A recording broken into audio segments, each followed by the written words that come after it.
நதியின் நீரானது இனிமையானது, சாகரத்தின் நீரோ உவர்ப்பானது. கழிவு நீர், கால்வாயின் நீர் துர்மனம் வீசுகின்றது.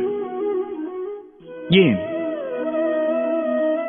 நதியின் நீரானது இனிக்க காரணம் அது அனைவருக்கும் நீரை வழங்குகின்றது. சாகரம் நீரை பெறுவதனால் அதன் சுவை உவர்ப்பாக உள்ளது. கழிவு நீரோ ஓட்டமின்றி தேங்குவதால் அதிலிருந்து துர்மனம் வீச தோங்குவது இயல்பேயாகும். அதனால் பலன் ஏதும் இல்லை.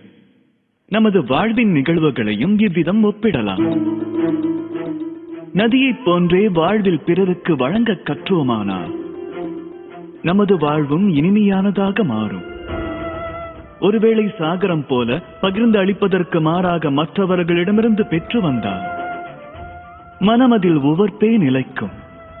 கழிவுநீர் கால்வாயைப் போல தேங்கி நின்றாலும் கடமையாற்ற தவறினாலும் நம்மாலும் பலன்கள் ஏதுமில்லை. ஆகையால் தயக்கங்கள் ஏதுமின்றி கடமையாற்றத் தொடங்குங்கள்.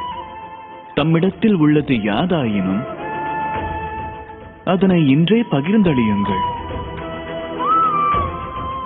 மனமது பேரன்போடு உரைக்கட்டும். ராதா ராதா.